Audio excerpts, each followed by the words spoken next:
Hello friends, ये है just क्रैकेट की मैनुअल ऑफ ऑफिस प्रोसीजर पर बेस्ड सीरीज और इस वीडियो में हम करेंगे चैप्टर नंबर 5। चैप्टर नंबर 5 का नाम है मैनेजमेंट ऑफ डाक एंड रिसीट्स। अपना एमओपी का प्रिंट आउट जरूर लेकर बैठना सो दैट मैं जो भी चीज़ें इसके अंदर मार्क कराऊंगी या फिर कुछ भी चीज़ अलग से नोट करनी है तो आप वो कर पाओ ताकि रिविजन करने में आपको ईजी होगा। तो लेट मी स्टार्ट। चैप्टर में सबसे पहले बना हुआ है एक फ्लो चार्ट और ये फ्लो चार्ट है डिस्पोजल ऑफ अ डाक और रिसीट। कोई डाक रिसीव हुई है, कोई रिसीट आई है आपके पास, तो उसका डिस्पोजल कैसे करना है उसका लिए एक फ्लो चार्ट बना हुआ है। इनिशियल सोर्स ऑफ डाक, आपके पास कोई डाक रिसीव हुई, कोई किसी पर्सन की ग्रीवांस हो सकती है, किसी पर्सन का लेटर हो सकता है, किसी की रिक्वेस्ट हो सकती है, किसी की रिप्रेजेंटेशन हो सकती है, कोई इन्फॉर्मेशन आपसे मांगने के लिए कोई डाक आ सकती है, वट एवर। खैर, ये जो डाक है वो कहाँ पर जाएगी? CRU में, सेंट्रल रजिस्ट्रेशन यूनिट। इसके लिए मैं यहाँ पे बता दूं कि इसकी जो फुल फॉर्म है वो ठीक से पता होनी चाहिए। ऑप्शन के अंदर ये भी हो सकता है कि CRU की फुल फॉर्म बताओ और they can give you in the option की सेंट्रल रजिस्ट्री यूनिट। लेमैन में हम कई बार सेंट्रल रजिस्ट्री बोल देते हैं और वही ऑप्शन में आ जाएगा तो आप उसको टिक ना कर दो, ठीक है। तो इसके लिए ठीक से पढ़ना है इसको, सेंट्रल रजिस्ट्रेशन यूनिट या फिर IFC की फुल फॉर्म हो गई इन्फॉर्मेशन एंड फैसिलिटेशन काउंटर, और इसके बारे में हमने पढ़ा था पिछली वीडियो के अंदर। खैर, CRU जो है वो कंसर्न सेक्शन को वो रिसीट मार्क कर देगा, तो वो सेक्शन के अंदर आ गई। सेक्शन में उस डाक का क्या होगा? सेक्शन में वो डाक होगी पुटअप फाइल के ऊपर। पुटअप किसको करेंगे? सेक्शन के बाद वो फाइल जाएगी ब्रांच ऑफिसर के पास, उस फाइल के अंदर वो रिसीट लगी होगी। खैर, ब्रांच ऑफिसर जो है वो अंडर सेक्रेटरी लेवल के ऑफिसर होता है। ब्रांच ऑफिसर के बाद वो जाएगा डिविजनल हेड के पास। डिविजनल हेड जो कि डायरेक्टर, DS या फिर ज्वाइंट डायरेक्टर की रैंक का हो सकता है। Based on the delegation of power हो सकता है कि भाई वो रिसीट जो है वो मिनिस्टर तक जाए या फिर इंटर मिनिस्टर कंसल्टेशन उसके अंदर हो। बट खैर, हम यहाँ पर सिर्फ ये बता रहे हैं कि जिस भी लेवल ऑफ डिस्पोजल पर वो रिसीट जानी है वो वहां पर जाएगी और उसके बाद उस लेवल ऑफ डिस्पोजल पर उसका डिसीजन होगा। सपोज कि divisional head was a competent authority, तो DS विल टेक और director will take the decision, then we will communicate the decision, और डिसीजन के कम्युनिकेशन के बाद वो रिसीट फाइनली सेक्शन के पास ही रहेगी as a custodian of records, ठीक है, क्योंकि वो रिसीट जो है वो फाइल में लग चुकी है। फाइन, तो this was the flow chart. इसके जो स्टेप्स हैं इसको ठीक से पता होने चाहिए, अगर सपोज स्टेप्स भी लगाने के लिए पेपर में आ जाए तो आप लगा पाओगे। अब नेक्स्ट है आपका रिसीट ऑफ डाक के बारे में। सपोज ये एक डाक है, कोई लेटर आया और ये लेटर एड्रेस था टू मिनिस्टर या फिर कोई ऑफिसर बाय नेम। अगर बाय नेम कोई लेटर मिनिस्टर या ऑफिसर को एड्रेस्ड है, और हम कब की बात कर रहे हैं? ये हम बात कर रहे हैं कि उस टाइम पे ऑफिस चल रहा है, ड्यूरिंग ऑफिस आवर्स को इस तरीके की डाक आई है, तो भाई वो कहाँ पर जाएगी? अगर ड्यूरिंग ऑफिस आवर्स इस तरीके की डाक आती है जो कि मिनिस्टर या ऑफिसर को बाय नेम एड्रेस्ड है, तो वो फाइनली जाएगी CRU सेंट्रल रजिस्ट्रेशन यूनिट के पास। लेकिन दूसरा केस ये है कि अगर सपोज उस डाक पे एक तो एड्रेस टू मिनिस्टर है बाय नेम और दूसरा उसके ऊपर अर्जेंसी ग्रेडिंग भी लिखी हुई है, अर्जेंसी ग्रेडिंग लिखी है, तो वो CRU में नहीं जाएगी, वो जाएगी स्पेशल मैसेंजर के थ्रू एड्रेसी को, यानी कि जिसको वो एड्रेस्ड है। अगर मिनिस्टर को एड्रेस्ड है तो मिनिस्टर के पास, ऑफिसर को, जिस भी ऑफिसर को एड्रेस्ड है उस ऑफिसर के पास जाएगी, या फिर उनके पर्सनल स्टाफ है ना, उनका पर्सनल स्टाफ उनको रिसीव कर सकता है। हम यहाँ पे रिसीट ऑफ डाक पढ़ रहे हैं कि डाक को रिसीव कौन करेगा, तो भाई अगर बाय नेम आई है और उसके ऊपर कोई अर्जेंसी ग्रेडिंग नहीं है तो CRU विल रिसीव द डाक। बट अर्जेंसी ग्रेडिंग के साथ है तो या तो एड्रेसी मिनिस्टर जो खुद है जिनको वो एड्रेस है डाक, वो ही उसको रिसीव करे या फिर उनका पर्सनल स्टाफ रिसीव करे। ओके, तो this is the minister and this is the personal staff, इन दोनों में से कोई भी एक रिसीव कर सकता है अगर अर्जेंसी ग्रेडिंग है तो, और सब साथ में डाक जो है वो एड्रेस्ड बाय नेम होनी चाहिए। नेक्स्ट केस देखो, ये डाक है, बाय नेम भी एड्रेस्ड है और इस पे अर्जेंसी ग्रेडिंग भी है, और ऑफिस आवर्स की भी बात कर रहे हैं हम, ऑफिस आवर्स में ही आई है। बाय नेम है, अर्जेंसी ग्रेडिंग है, तो भाई किसको रिसीव करनी चाहिए? ऑफिसर हिमसेल्फ या फिर पर्सनल स्टाफ, है ना, ये हो गया पर्सनल स्टाफ। लेकिन ऐसा हो सकता है कि ये जो ऑफिसर हिमसेल्फ है वो टूर पर हो सकते हैं, लीव पर हो सकते हैं, ट्रेनिंग पर हो सकते हैं, दे माइट बी रिटायर्ड, क्या पता वो रिटायर हो गए हों और जो लेटर भेजने वाले उसको पता नहीं कि वो रिटायर हो चुके हैं, या फिर वो ट्रांसफर भी तो हो सकते हैं। तो अगर इस तरीके का केस है, लीव टू ट्रेनिंग है, तो भाई उनका पर्सनल स्टाफ तो होगा ही, उनका पर्सनल स्टाफ रिसीव करे। और रिटायर्ड या फिर ट्रांसफर हो सकते हैं तो उनके सक्सेसर, और ऐसा हो सकता है कि भाई सक्सेसर की पोस्टिंग ना हुई हो अब तक, तो ऑफिसर बिलो ये भी रिसीव कर सकते हैं। और इन एनी केस सपोज इसमें से कोई भी अवेलेबल नहीं है, पर्सनल स्टाफ भी छुट्टी पे गया हुआ था, सक्सेसर भी नहीं आया अभी तक, ऑफिसर बिलो भी अवेलेबल नहीं है, या फिर कोई लिंक ऑफिसर, सब केसेस के अंदर ही यहाँ पर लिंक ऑफिसर भी हो सकते हैं कि कोई लिंक ऑफिसर जो कि was dealing with the subject matter, वो भी उस डाक को रिसीव कर सकते हैं। सपोज ये भी अवेलेबल नहीं है, तो इन एनी केस फिर वो CRU के पास चली जाएगी, सेंट्रल रजिस्ट्रेशन यूनिट, ठीक है। बट इन नो केस वो डाक वापस नहीं जाएगी, ठीक है। इन एनी केस ये जो अर्जेंसी ग्रेडिंग वाली डाक है, इमीडिएट है, इंपॉर्टेंट है, तो in no case it should be undelivered और रिटर्न, ठीक है। बीच में यहाँ पर ये भी लिखा हुआ है कि कॉन्फिडेंशियल लेटर है तब ये लोग नहीं रिसीव करेंगे, भाई कॉन्फिडेंशियल लेटर तो वो पर्सन खुद ही रिसीव करेगा, ठीक है। बट अर्जेंसी ग्रेडिंग और बाय नेम है और ये सब केसेस हैं अगर, तब कौन कौन रिसीव कर सकता है? ऑफिसर अगर खुद अवेलेबल नहीं है तो उनका पर्सनल स्टाफ, उनका लिंक ऑफिसर, उनका सक्सेसर, या फिर ऑफिसर बिलो भी रिसीव कर सकता है। और इन समय से कोई अवेलेबल नहीं है तो वो डाक CRU वाला रिसीव करे, बट वो वापस नहीं जाएगी, ठीक। नेक्स्ट देखते हैं। अभी तक हम बात कर रहे थे ऑफिस आवर्स की, अब हम बात करेंगे आउटसाइड द ऑफिस आवर्स। ये आउटसाइड ऑफिस आवर्स हो चुके हैं और अब कोई डाक आई है which is addressed by name, which has urgency grading on it, तो वो जानी चाहिए एड्रेसी के पास, यानी जिसके नाम की डाक है उसके पास। अब क्योंकि 9 बज चुके हैं, address is not in the office, तो वो जाएगी उनके घर पे और ऑफिसर को टेलीफोनिकली इन्फॉर्म कर दिया जाएगा कि डाक आपको भिजवाई जा रही है, ठीक है। In such cases officer will normally be informed in advance over telephone about the dak being delivered at his residence. In other cases मतलब कि अर्जेंसी नहीं है अब, ठीक है। अदर केसेस में कोई डाक आई है तो who will receive? Night duty clerk, night duty clerk will receive. या फिर अगर कोई भी इस तरीके का ऑफिसर डेजिग्नेट किया गया है इस तरीके की डाक को रिसीव करने के लिए, तो डेजिग्नेटेड ऑफिसर। और अगर ऐसा भी कोई अरेंजमेंट नहीं है तो भाई डिपार्टमेंटल इंस्ट्रक्शन के अंदर, अगर डिपार्टमेंटल इंस्ट्रक्शन इशू किए हुए हैं तो उन इंस्ट्रक्शन के अंदर उसको जैसे डील करना है उसको वैसे डील करें। फाइन, नेक्स्ट बढ़ते हैं। अब फिजिकल डाक नहीं आई है, ईमेल्स आई हैं, तो जितनी भी ईमेल्स हैं they will be downloaded centrally, और उसको कौन डाउनलोड करे? कोई भी डेजिग्नेटेड पर्सन जिसको भी ये काम दे रखा हो, तो downloaded centrally by designated person, जो कि इन सबको CRU यानी सेंट्रल रजिस्ट्री के पास, सेंट्रल रजिस्ट्रेशन यूनिट के पास उसको भेजे, और फिर सेंट्रल रजिस्ट्रेशन यूनिट इनको कंसर्न सेक्शन में भेजे। इसके अलावा जो भी ईमेल्स हैं किसी पर्टिकुलर ऑफिसर के डायरेक्टली जो मेल पर आई हैं, तो वो उनका पर्सनल स्टाफ, ठीक है, पर्सनल स्टाफ जो भी होगा वो उनको डाउनलोड करेगा। सच कम्युनिकेशन एड्रेस टू मिनिस्टर्स, अगर मिनिस्टर या ऑफिसर को डायरेक्टली एड्रेस्ड है तो that will be downloaded bye them या फिर देयर पर्सनल स्टाफ, ये खुद भी उसको डाउनलोड कर सकते हैं या फिर उनके पर्सनल स्टाफ भी उनको डाउनलोड कर सकता है।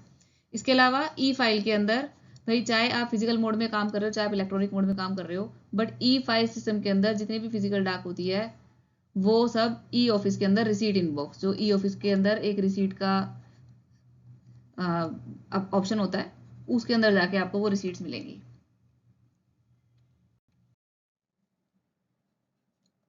सपोज ये डाक है कई सारी जो कि आई है किसी मिनिस्ट्री में और किसी पे अर्जेंसी ग्रेडिंग लिखी हुई है किन्हीं पे, तो these should be date first, पहली चीज। दूसरी चीज कि अगर suppose this is addressed by name to minister या ऑफिसर एंड दिस डाक बियर सम सिक्योरिटी ग्रेडिंग यानी कॉन्फिडेंशियल है, ठीक है, तो इनका कवर छोड़ के, इन दो डाक का कवर छोड़ के बाकी सारे कवर्स कौन खोलेगा? CRU, तो CRU will open the cover. On opening the डाक CRU जो है it will check enclosures. और सपोज इस डाक के ऊपर यहाँ पे एनक्लोजर लिखा हुआ था बट पीछे एनक्लोजर आया ही नहीं, तो CRU जो है वो इसके ऊपर इंडिकेट कर देगा कैसे कि एनक्लोजर मिसिंग,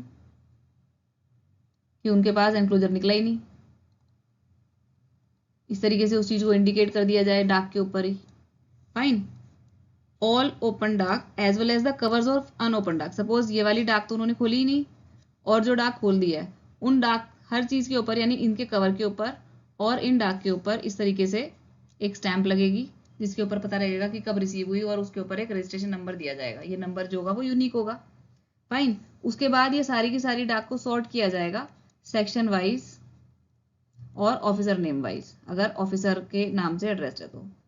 ठीक है, सेक्शन वाइज और ऑफिसर वाइज। और इसके लिए CRU के पास क्या होना चाहिए? CRU के पास अपडेटेड वर्क एलोकेशन होना चाहिए। अपडेटेड वर्क एलोकेशन CRU के पास होना चाहिए।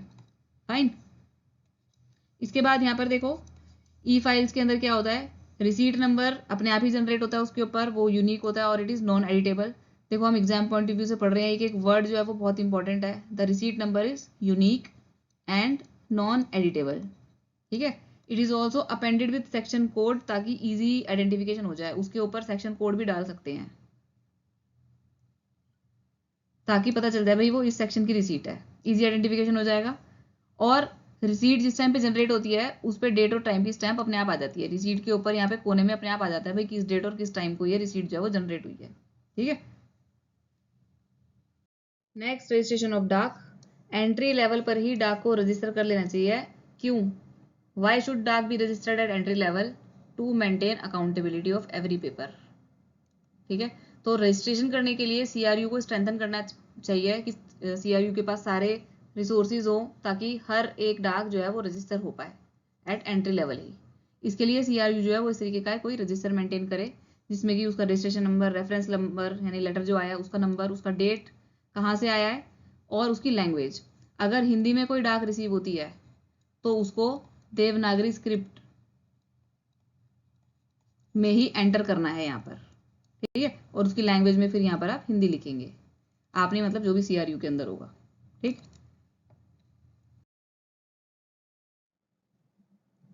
नेक्स्ट भाई, अभी हमने देखा कि एंट्री लेवल पर सारी डाक जो है वो रजिस्टर हो जानी चाहिए एक्सेप्ट द फॉलोइंग।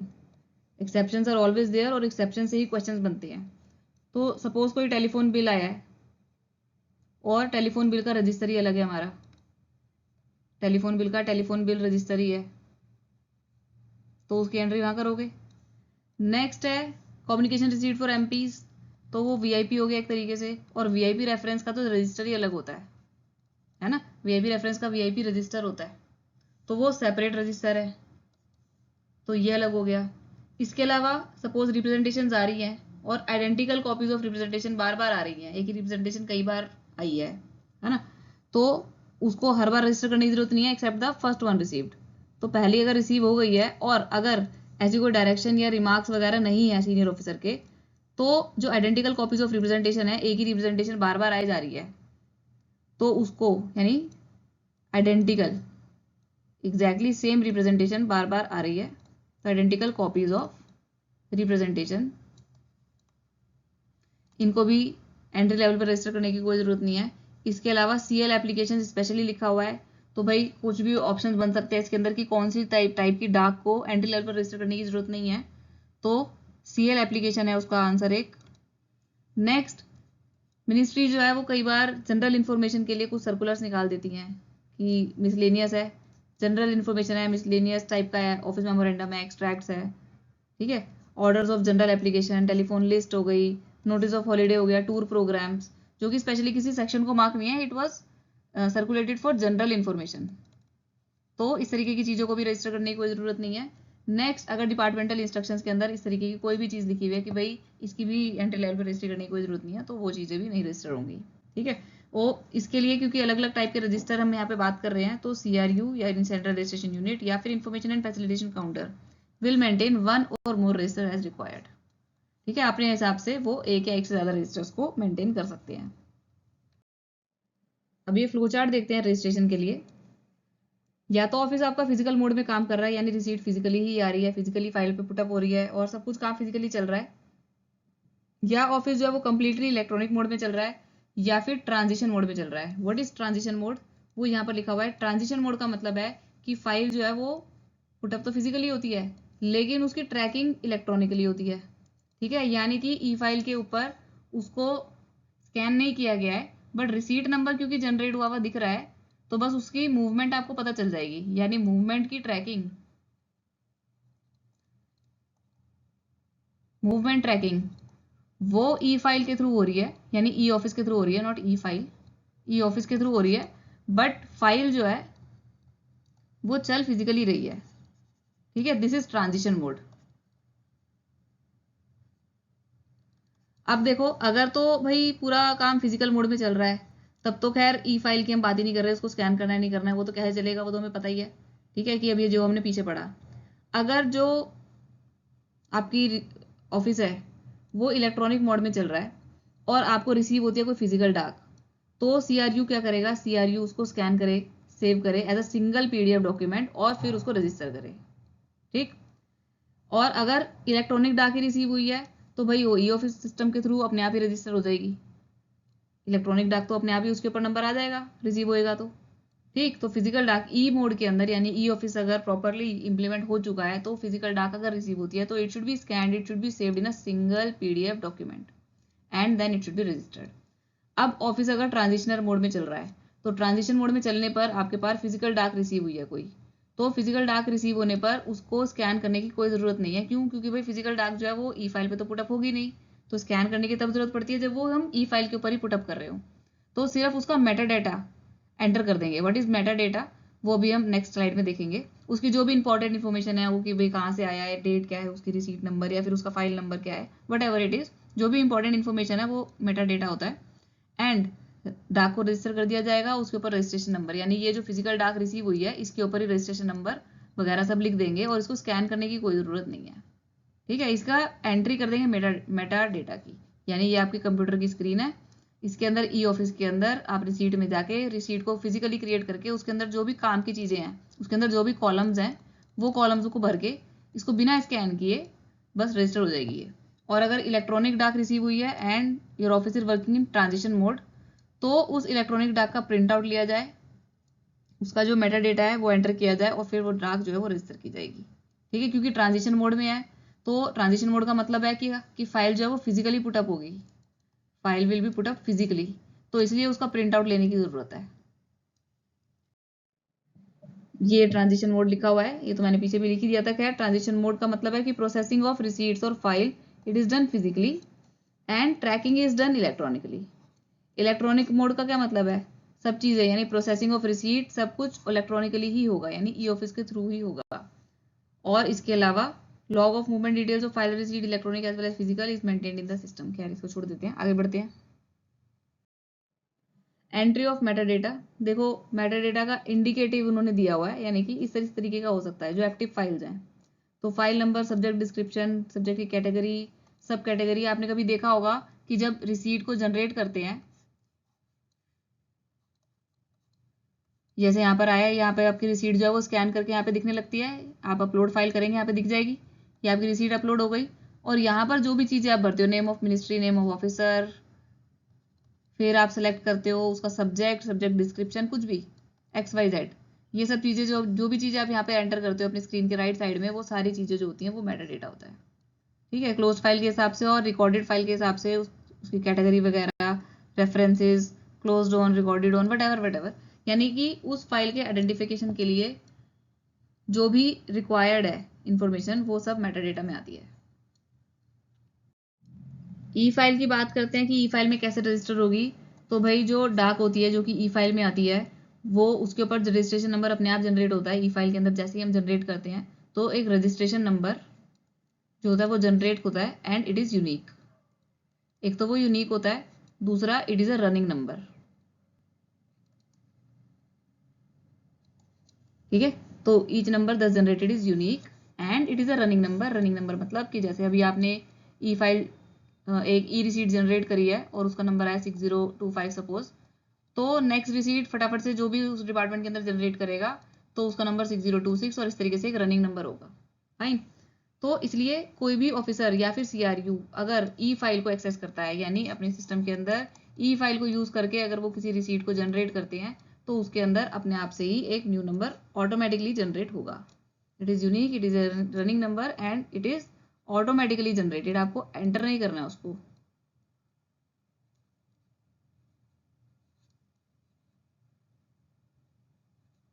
तो इसका क्या मतलब हुआ कि भाई अलग से जो सेक्शन रजिस्टर बनते हैं, सीआरयू रजिस्टर बनता है, पर्सनल स्टाफ के अंदर स्टाफ रजिस्टर हो गया, पर्सनल सेक्शन के अंदर जो भी रजिस्टर बनते हैं, उन सबको मेंटेन करने की कोई जरूरत नहीं है ई एनवायरमेंट के अंदर, यानी इलेक्ट्रॉनिक एनवायरमेंट के अंदर। क्यों? क्योंकि सिस्टम के अंदर ये सब चीजें ऑलरेडी डल गई हैं।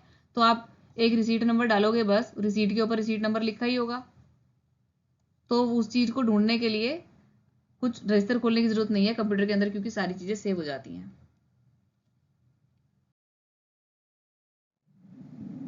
अब डाक को एक्नॉलेज करने की बात है। जब डाक रिसीव हो गई तो उसको एक्नॉलेज भी करोगे। उसको एक्नॉलेज करेंगे हम। फिजिकल डाक है सपोज, ये दिस इज फिजिकल डाक। तो मैसेंजर बुक, जिसको कि पीएन बुक भी कहते हैं, उसके थ्रू एक्नॉलेज हो। और यानी कि जो भी रिसीव कर रहा है उस डाक को, वो अपना साइन फुल नेम और डेजिग्नेशन के साथ करे, और साथ में डेट भी। ठीक है, नेम, डेट और डेजिग्नेशन, ये तीन चीज। देखो फिर मैं बता रही हूँ, एग्जाम पॉइंट ऑफ व्यू से पढ़ रहे हैं, एक एक चीज को पढ़ना बहुत जरूरी है। यानी कि पीएन बुक के अंदर जो भी रिसिपिएंट होगा वो पीएन बुक में क्या क्या चीजें एंटर करेगा mandatorily, name, date and designation, these three things. ठीक है, ये स्पेसिमेन दिया हुआ है। सपोज यहाँ पे कोई डेट है, यहाँ पे फाइल नंबर लिखा हुआ है, जो भी रिसीट है उसका, छोटा सा सब्जेक्ट कुछ लिखा हुआ है उसके रेफरेंस के लिए। और तो फिर यहाँ पर जो बंदा साइन करेगा वो अपना नाम लिखे, डेजिग्नेशन लिखे और डेट डाले। ठीक है, ये तो हो गई फिजिकल डाक की बात। अब सपोज इलेक्ट्रॉनिक डाक है, तो इलेक्ट्रॉनिक डाक को फिजिकल मैसेंजर बुक या पीएन बुक की कोई जरूरत नहीं होती। It gets acknowledge automatically. How? Through SMS और ईमेल। लेकिन ये एसएमएस और ईमेल कब जाएगा? एसएमएस और ईमेल सिर्फ तब जाएगा कि जब सेंड करने वाले ने अपना फोन नंबर और ईमेल एड्रेस रजिस्टर करते टाइम, मेल यानी कि इलेक्ट्रॉनिक ई फाइल इलेक्ट्रॉनिक रिसीट बनाते टाइम उसको डाला हो। ठीक है, तो सेंडर का फोन नंबर और ईमेल उसमें होना चाहिए, तभी वो डाक जो है वो ऑटोमेटिकली एक्नॉलेज हो जाएगी। उनके पास मैसेज आ जाएगा या फिर ईमेल आ जाएगी कि डाक जो है वो पहुंच गई है। ठीक है, सीआरयू में डाक जो है वो एक्नॉलेज भी हो चुकी है। फिर वो रिसीट्स को जो है वो डिस्ट्रीब्यूट करेंगे। बहुत सारी रिसीट्स हैं, तो भाई उनको सेक्शन वाइज, अभी पीछे हमने देखा था सेक्शन वाइज या फिर ऑफिसर वाइज अगर बाय नेम है, तो उनको इस तरीके से बाइफरकेट करके उन सेक्शंस के अंदर सेंड कर दिया जाएगा, और फिर उस सेक्शन से रिसीविंग ले ली जाएगी। ठीक है, जिस भी सेक्शन में वो जाएगी उस सेक्शन से रिसीविंग ले ली जाएगी, या फिर वहां पर एक रजिस्टर मेंटेन किया जाए, एक्नॉलेजमेंट रजिस्टर। ठीक, ई फाइल के अंदर भाई देखो, अगर ट्रांजिशन मोड में चल रहे हैं कि रजिस्ट्रेशन जो है वो तो इलेक्ट्रॉनिकली कर दिया है, लेकिन उसके ऊपर प्रोसेसिंग जो है वो तो फिजिकली होनी है, अगर हम ट्रांजिशन मोड की बात कर रहे हैं। तो इसी तरीके से एक्नॉलेज होगा, जैसे हमने ऊपर किया कि वो सेक्शन में गई तो सेक्शन में जो रिसीव कर रहे हैं उस डाक को, वो उस डाक के ऊपर साइन कर देंगे, मतलब डाक के ऊपर नहीं, जहां पर भी रजिस्टर के ऊपर साइन कर देंगे। लेकिन अगर रजिस्ट्रेशन और प्रोसेसिंग दोनों ही इलेक्ट्रॉनिकली हो रहे हैं, ई फाइल के अंदर ही हो रहा है, तो तब किसी भी रजिस्टर की जरूरत नहीं है। जैसे हमने पीछे देखा, तो भी उसको रजिस्टर करने की कोई जरूरत नहीं है, क्योंकि ई फाइल में ऑटोमेटिकली नंबर जनरेट हो जाता है, उसको कहीं फिजिकली लिखने की जरूरत नहीं होती है।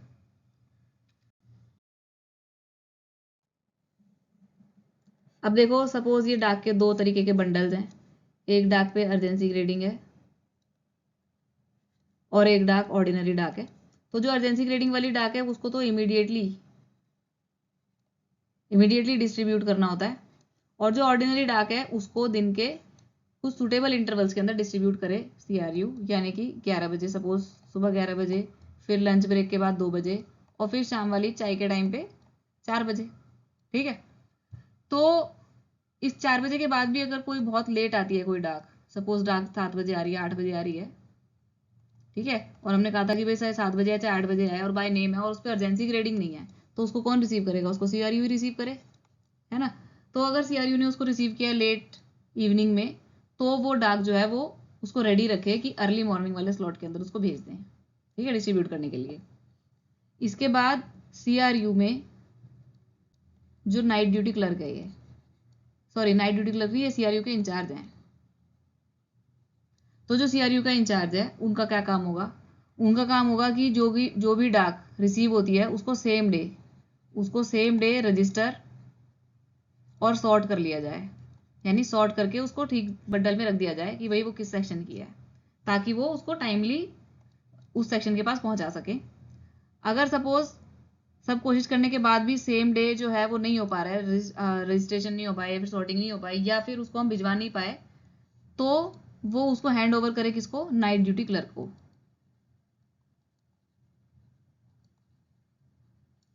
ठीक है, to the extent which the above work can not be completed during the day. तो इंचार्ज का ये काम है, ही विल इंश्योर कि नाइट ड्यूटी स्टाफ जो है वो उसको अटेंड करे। फिर तो नाइट ड्यूटी स्टाफ के हिस्से में जितने भी रिसीट्स आएंगी कि भाई ये रिसीट जो है ये नाइट ड्यूटी स्टाफ के पास उसने हैंड ओवर करी है, तो नाइट ड्यूटी स्टाफ का क्या लिया जाएगा, भाई फुल सिग्नेचर लिया जाएगा कि भाई उन्होंने कस्टडी ले ली है। ठीक है, तो जो भी सॉर्टिंग और रजिस्ट्रेशन करने से रह गई हैं जो भी रिसीट्स, उनको नेक्स्ट डे किया जाएगा। तो उसको रात को कौन को संभालेगा, नाइट ड्यूटी इंचार्ज की ड्यूटी होगी वो फिर। ठीक, नाइट ड्यूटी क्लर्क की। नेक्स्ट देखो भाई, ये CRU के इंचार्ज हैं। अब इनके पास कोई डाक आई और उस डाक के ऊपर लगी हुई है अर्जेंसी ग्रेडिंग। ठीक है, और अर्जेंसी ग्रेडिंग वाली डाक को हमने बोला भाई इमीडिएटली पहुंचा देना है सेक्शन के पास। लेकिन ये डाक क्योंकि जो है आउटसाइड ऑफिस आवर्स आई है, तो CRU का इंचार्ज जो है वो फटाफट से उसको सेक्शन में भिजवाएंगे और वहां पर देखेंगे कि कोई ऑफिसर ड्यूटी पर है कि नहीं है। ठीक है, जो भी ऑफिसर वहां पर होगा वो उस ऑफिसर को उसको रिसीव करा देंगे। फाइन। इसके अलावा कम्युनिकेशंस को जितना ज़्यादा हो सके उतना ईमेल पे भेजा जाए। वो इसलिए क्योंकि भाई क्विकर डिस्पैच होता है, क्विकर इन्फॉर्मेशन आप ले सकते हो, ये तो पता ही है। आई डोंट थिंक कि इसके अंदर कोई ऐसी नई चीज़ है बताने वाली। बट बताने वाली चीज़ यहाँ पर ये है कि पार्लियामेंट यूनिट, बजट सेक्शन और कोऑर्डिनेशन सेक्शन जो है वो ईमेल्स वगैरह के थ्रू ही सेंड करे इन्फॉर्मेशन, और इन्फॉर्मेशन अगर रिसीव करनी है तो वो चीज़ें भी ईमेल के थ्रू भेजें और कार्बन कॉपी यानी उसको CC करें सेक्शन कंसर्न को, ताकि जल्दी से जल्दी वो इन्फॉर्मेशन कोऑर्डिनेशन सेक्शन को, क्योंकि जगह जगह से इन्फॉर्मेशन लेके कंपाइल करनी होती है, बजट सेक्शन को भी अलग अलग सेक्शन से इन्फॉर्मेशन लेनी पड़ सकती है, और पार्लियामेंट यूनिट्स में भी, क्योंकि बाकी सारे ये सब कोऑर्डिनेशन का काम है। तो अगर वो ईमेल का यूज़ करेंगे तो क्विकर होगा। और दूसरी चीज़, अगर डायरेक्टली वो सेक्शन के पास जाएगी तो सेक्शन जो है वो उसके ऊपर काम करना शुरू कर देगा। नेक्स्ट यहाँ पर उन्होंने सजेस्ट करा है कि जितना हो सके PDF के बदले वर्ड फाइल या फिर एक्सेल, इनका यूज़ किया जाए, ताकि जो कंपाइलेशन है वो भी इजी होगा। और क्योंकि वर्ड के अंदर पहले से ही फॉर्मेट बना होगा, एक्सेल के अंदर पहले से ही फॉर्मेट बना होगा, तो इजीली वो उस चीज़ को कंपाइल कर पाएंगे। तो इसके लिए अगर डिपार्टमेंटल इंस्ट्रक्शन इशू करने की जरूरत है तो वो जरूर किए जाएं।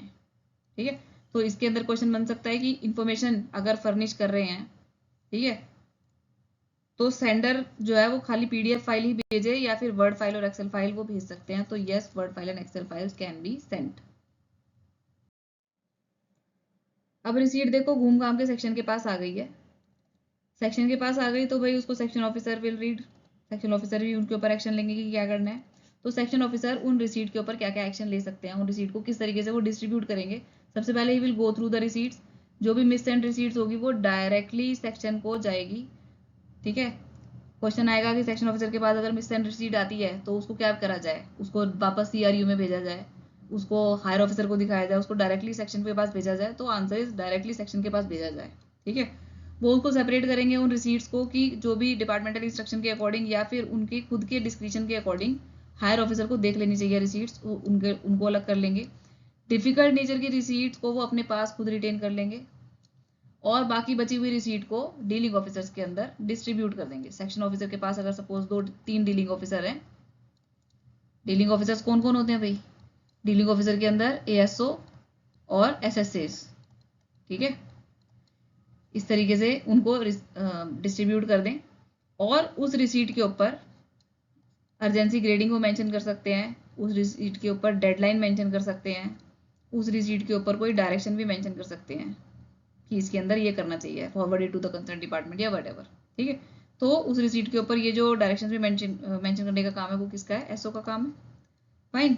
और इसके बाद जब वो मार्क कर दें तो अपने रजिस्टर में सेक्शन ऑफिसर अपने पास एक पर्सनली रजिस्टर को मेंटेन करके रखेंगे और उसके अंदर वो कर सकते हैं कि भाई ये कोई इंपॉर्टेंट रिसीट थी, ये सपोज डीलिंग हैंड नंबर 1 को मार्क की गई है, और इसके अंदर वो ये भी मेंशन कर सकते हैं कि भाई ये रिसीट जो है वो सपोज इस particular month of the year तक या 4-5 दिन के अंदर इसको डिस्पोज कर देना है हमें। तो वो इस तरीके की चीज़ें अपने रजिस्टर के अंदर नोट करके रखें ताकि उस रिसीट को वो मॉनिटर कर पाए कि भाई उसको टाइमली डिस्पोज करना था। ठीक, इसके बाद ई फाइल के अंदर ऑप्शन होता है रिसीट को मार्क करने का, उसके अंदर प्री डिफाइंड फील्ड होती है, खुद को भी मार्क कर सकते हैं और दूसरों को कॉपी भी कर सकते हैं। ई फाइल के अंदर देखो ऑप्शन क्या क्या है, मार्क करने का ऑप्शन हो गया, मार्क का कॉपी इसका भी ऑप्शन है, उसके बाद डायरेक्शन देने का भी ऑप्शन है। डायरेक्शन देने का ऑप्शन कहाँ पर है, उसके अंदर एक्शन के अंदर, और इसके बाद रिमार्क का भी ऑप्शन है। ठीक है, रिमार्क का ऑप्शन है ताकि वो कमेंट्स यानी एक्शन वाला ऑप्शन, रिमार्क वाला ऑप्शन, मार्क का कॉपी का ऑप्शन, मार्क करने का ऑप्शन, कमेंट्स रिमार्क के अंदर रिकॉर्ड कर सकते हैं। और इसके बाद इसके अंदर सेट ड्यू डेट का भी ऑप्शन होता है ई फाइल में, सेट ड्यू डेट यानी कि जो चीज़ें हम यहाँ पर लिख के दे रहे थे पेन से, वो चीज़ें सेट करने का भी ऑप्शन होता है ई फाइल के अंदर। ठीक है, तो सारे ऑप्शंस आपको पता होने चाहिए यहाँ पे, मार्किंग ऑफ रिसीट, मार्क का कॉपी, एक्शन, कमेंट्स के लिए रिमार्क्स और सेट ड्यू डेट। अब पीछे हमने देखा कि कुछ रिसीट जो है वो सेक्शन ऑफिसर जो है वो हायर ऑफिसर को भी सबमिट करेंगे। ठीक है, तो ऐसी receipts that are to be seen to the higher officer they will move in pad, जो डार्क पैड होता है। ठीक है, रिसीट पैड जो होता है इसके अंदर वो मूव करेगी रिसीट्स, और सेक्शन ऑफिसर जो है वो उसके ऊपर केयरफुल वॉच रखेंगे कि भाई ये जो रिसीट है वो कहीं होल्ड अप तो नहीं हो रही है, कहीं पे रुक तो नहीं गई है। ठीक है, तो section will bring to his notice, section officer को वो नोटिस में लाएंगे कि भाई जो रिसीट है वो वापस नहीं आई है विद इन 1 डे, यानी जो रिसीट घूमी थी वो 1 दिन के अंदर अंदर वापस आ जानी चाहिए ऑफिसर्स की डायरेक्शन के साथ या फिर कुछ भी किसी भी चीज़ के साथ। तो विद इन 1 डे ये एक टाइम लाइन है, अपनी बुक के अंदर जो भी आप प्रिंट आउट लेके बैठे हो वहाँ पर मार्क कर लेना कि भाई यहाँ पर एक टाइमलाइन लिखी है, ताकि रिवीजन करते टाइम पता हो कि कहाँ कहाँ टाइमलाइन लिखी है। वैसे मेरी लास्ट मिनट रिवीजन वाली जो सीरीज है उसके अंदर एक वीडियो एमओपी के अंदर जितनी भी टाइमलाइंस है उसके ऊपर बेस्ड है, तो आप उसको भी देख सकते हो, वहां से भी आप नोट डाउन कर सकते हो। नेक्स्ट देखो ई फाइल के अंदर तो ये सब डार्क पैड वगैरह, रिसीट पैड वगैरह घुमाने की कोई जरूरत नहीं है, उसके अंदर ऑलरेडी मूवमेंट जो है वो ट्रैक होती रहती है। नेक्स्ट देखो एक्शन बाय हायर ऑफिसर्स। अब एक्शन हायर ऑफिसर के पास जो रिसीट सबमिट हुई है तो हायर ऑफिसर क्या करेंगे, again they will go through, उसको वापस सेक्शन ऑफिसर को देंगे, उसके ऊपर अपना इनिशियल देख करके कि हमने देख लिया रिसीट। उसके अंदर से अगर ऐसा लगता है कि वो रिसीट उनको लगता है कि उनके लेवल पे ही डिस्पोज करनी है और वो खुद ही उसको प्रोसेस कर लेंगे, तो उन रिसीट्स को रिमूव कर दें। ठीक है, या फिर ऐसी रिसीट जो उनको लगता है कि भाई उनसे भी हायर ऑफिसर के पास जानी चाहिए तो उसको उन रिसीट्स को वो रिमूव कर देंगे। Fine, ensure that an existing file is obtained from the section or a new file is opened by the section for the respective references made in file register. Next आते हैं, अब देखते हैं department के अंदर जो ऑफिसर्स हैं, जो भी फंक्शनरीज हैं जो कि उस फाइल को डील करेंगे किसी भी लेवल पे, उनके लिए क्या एक्शन है। तो जनरल प्रिंसिपल से देखो भाई, जनरल प्रिंसिपल है कि जो काम होना चाहिए वो इतना ऑर्गेनाइज्ड होना चाहिए, पहली चीज़। दूसरा स्पीडी होना चाहिए, स्पीड का मतलब ये नहीं कि कुछ भी डिसीजन हो जाए, डिसीजन जो होना चाहिए वो करेक्ट होना चाहिए, एक्यूरेट डिसीजन होना चाहिए। पेपर वर्क मिनिमम होना चाहिए, मिनिमम पेपर वर्क, कम से कम टाइम लिया जाए, तो स्पीड ही हमने लिख ही दिया यहाँ पे, है ना। और स्पीड विद एक्यूरेसी होनी चाहिए। दूसरा स्टैंडर्ड प्रोसेस शीट्स मेंटेन कर सकते हैं ताकि रेपिटेटिव केसेस जो है वो फटाफट से डिस्पोज हो जाएं, simplified pre structure formats. Okay, तो ये सब तो खैर जनरली है, इजीली इस तरीके का क्वेश्चन आएगा तो अटेम्प्ट कर लोगे। अब रिसीट जो है वो सेक्शन ऑफिसर से मार्क होकर डीलिंग ऑफिसर के पास आ चुकी है। सपोज किसी डीलिंग ऑफिसर के पास रिसीट आई है तो वो क्या करे, उसके ऊपर he will go through the receipts. उसके पास अगर 3 रिसीट आई है तो गो थ्रू द रिसीट और अर्जेंसी ग्रेडिंग वाली रिसीट को पहले डील करे, डेल्ट फर्स्ट।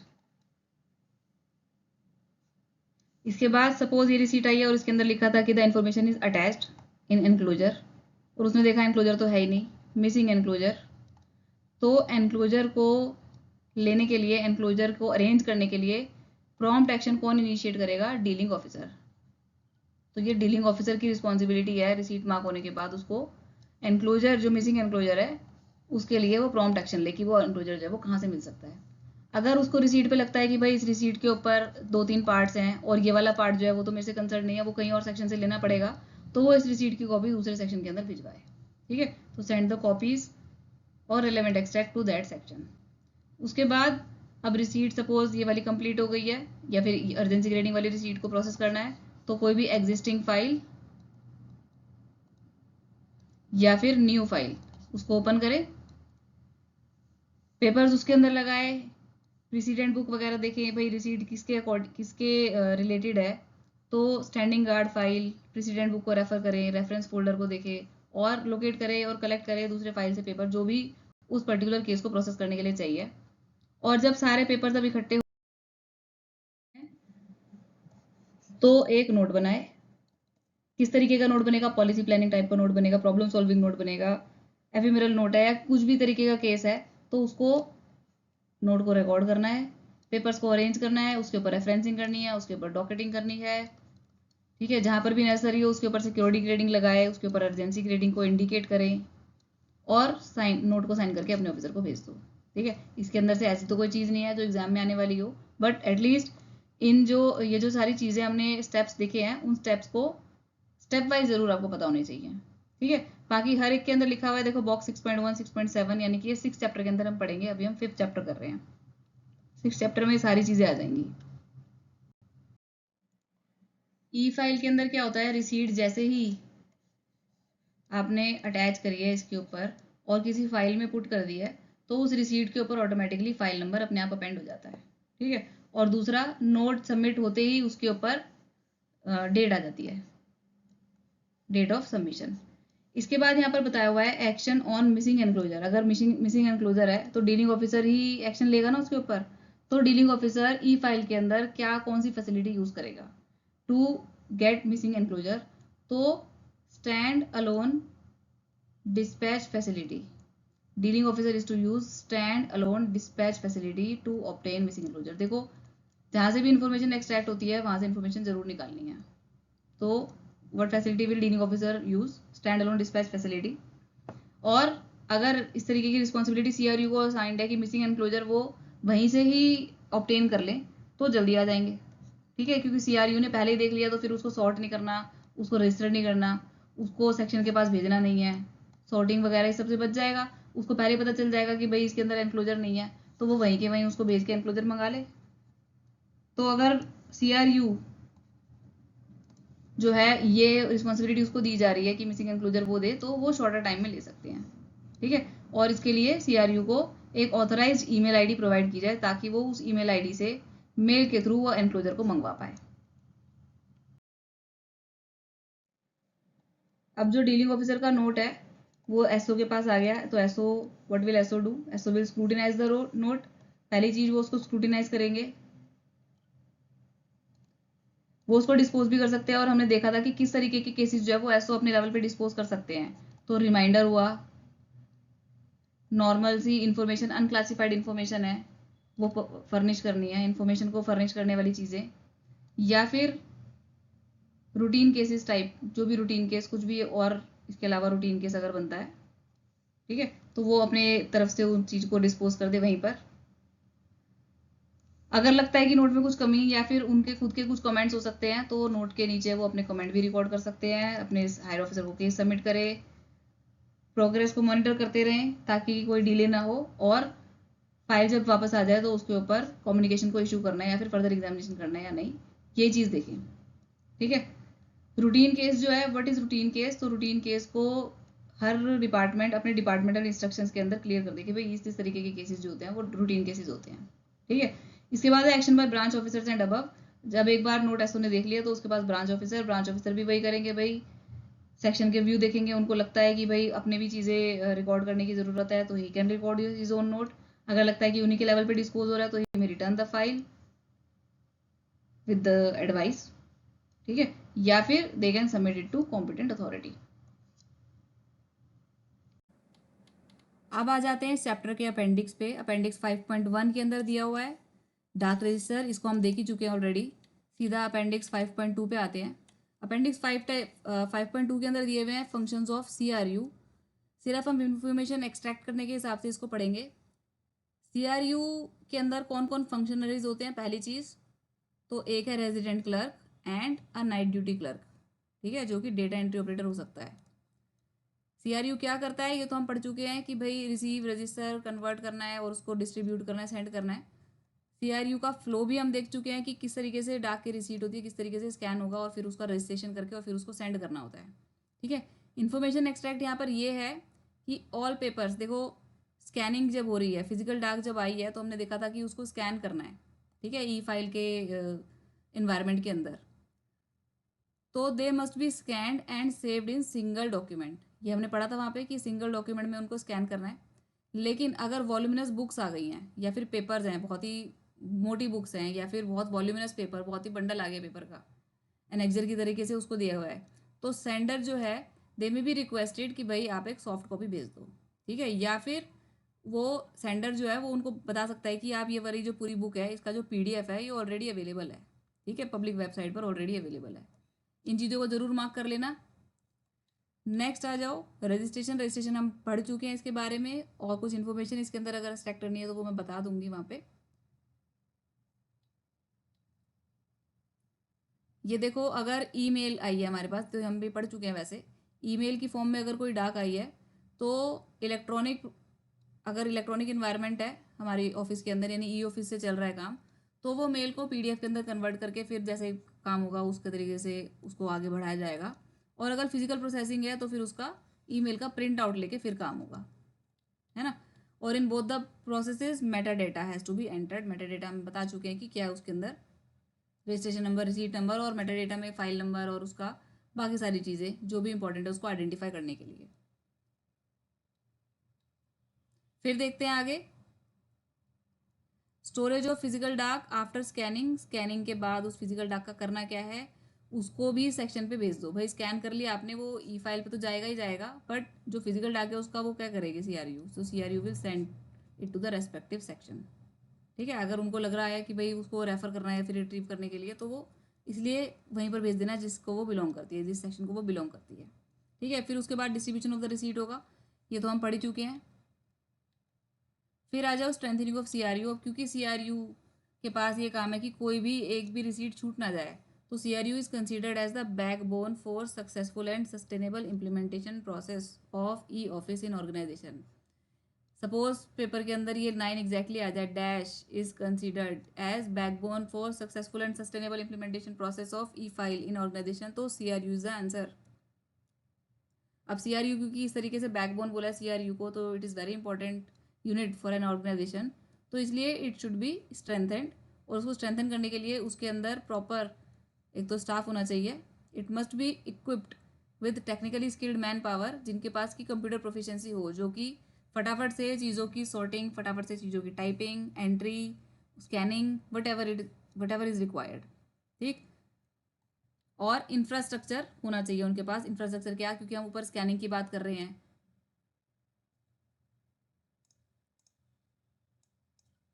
क्योंकि हमने ऊपर स्कैनिंग की बात करी है, तो इनके पास प्रॉपर स्कैनर होने चाहिए, हाई स्पीड स्कैनर होने चाहिए, ADF scanners, new generation computers, well connected over network for efficient productivity for organisation. तो ये सारी चीज़ें उनके पास ज़रूर होनी चाहिए, good quality high speed scanners होने चाहिए।